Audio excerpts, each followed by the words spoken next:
전 세계인의 사랑을 받는 이 음료 코카콜라에 사실은 아주 위험한 비밀이 숨겨져 있었다는 이야기 들어보셨나요? 네, 맞아요. 한때 코카콜라에는 우리에게 너무나 익숙한 그 이름 코카인이 들어있었다고 해요. 믿기지 않으시죠? 19세기 말 세상은 지금과는 정말 많이 달랐거든요. 약과 음료의 경계가 모호했던 혼란스러운 시대였죠. 오늘 우리는 이 놀라운 이야기의 시작점으로 돌아가 볼 거예요. 바로 코카콜라를 처음 만든 존 펜버턴 약사의 비밀스러운 연구실로 말이죠. 그가 어떤 생각으로 왜 이 특별한 성분을 넣게 되었는지, 그리고 사람들은 왜 이 음료에 그토록 열광했는지 함께 알아볼까요? 피로 해소, 만병통치약처럼 홍보되었던 코카콜라의 초창기 모습은 과연 어땠을까요? 지금의 코카콜라와는 너무나 달랐겠죠. 단순한 호기심을 넘어 그 안에 숨겨진 위험한 진실을 파헤쳐보는 시간이에요. 우리가 알고 있는 역사가 전부가 아닐 수 있거든요. 달콤한 맛 뒤에 감춰진 아찔한 역사를 지금부터 공개합니다. 여러분의 상상을 뛰어넘는 이야기가 펼쳐질 거예요. 코카콜라의 창시자 존 펜버턴은 평범한 약사가 아니었어요. 그는 미국 남북전쟁 참전 용사였답니다. 전쟁 중 입은 부상으로 인해 그는 심각한 모르핀 중독에 시달렸다고 해요. 벗어나기 힘든 고통이었던 거죠.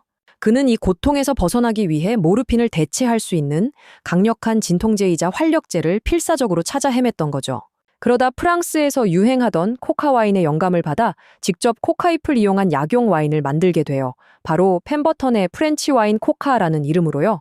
하지만 1880년대 후반 금주 운동이 미국 전역을 휩쓸기 시작하면서 술이 들어간 음료는 더 이상 환영받지 못하게 되었어요.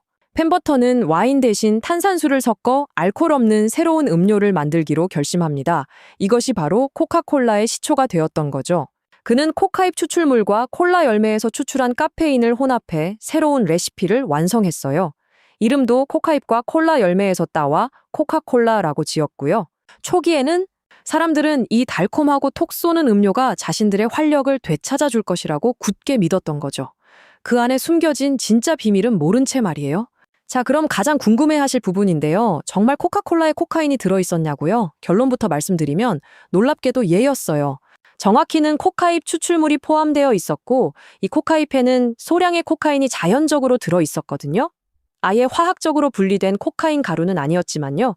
그런데 당시에는 코카인이 지금처럼 위험한 마약으로 인식되지 않았답니다.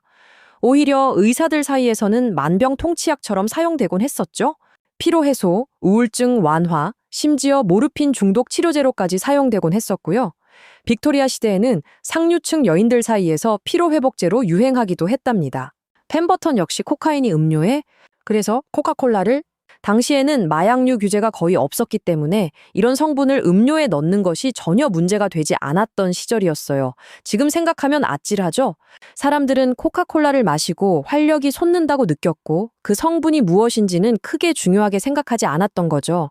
그저 몸에 좋은 약이라고 여겼을 뿐이고요. 하지만 시대가 변하면서 코카인에 대한 인식도 점차 바뀌기 시작했어요. 이제 더 이상 만능약이 아니었던 거죠. 20세기 초 미국 사회에서는 코카인의 위험성에 대한 대중의 경각심이 커졌고 강력한 규제를 요구하는 목소리가 높아졌답니다. 특히 연방식품의약국 FDA는 코카콜라를 포함한 여러 음료에 코카인이 함유되어 있는 것에 대해 문제 제기를 하기 시작했어요. 코카콜라 회사 입장에서는 급변하는 사회 분위기와 법적 제재를 무시할 수 없었죠. 회사의 존폐가 걸린 문제였으니까요. 결국 1903년경 코카콜라 회사는 음료에서 코카인을 완전히 제거하거나 혹은 비활성 성분으로 처리한 코카잎 추출물만 사용하기로 결정했어요. 이 과정에서 코카콜라만의 비밀 레시피를 지키기 위해 코카잎에서 코카인 성분만 제거하는 특수한 공정을 개발했다고 해요. 코카인 없는 코카잎을 공급받는 계약을 체결했고요. 이제 코카콜라는 더 이상 약이 아닌 상쾌함을 주는 대중 음료로 포지셔닝하기 시작합니다. 상징적인 빨간색 로고와 병 디자인도 이때부터 자리 잡기 시작했죠. 이 결정적인 변화 덕분에 코카콜라는 전 세계인이 사랑하는 음료로 성장할 수 있었던 거죠. 어쩌면 이 결정이 없었다면 지금의 코카콜라는 없었을 거예요. 코카콜라의 140년 역사는 단순한 음료의 성공 스토리가 아니에요. 한 사회의 인식 변화와 기업의 유연한 대처가 만들어낸 놀라운 변신의 기록이죠. 모르핀 중독 치료를 위해 탄생했다가 코카인 논란을 겪고 결국은 전 세계를 사로잡은 청량음료가 된 코카콜라. 이 아이러니한 여정은 우리에게 많은 것을 생각하게 해요.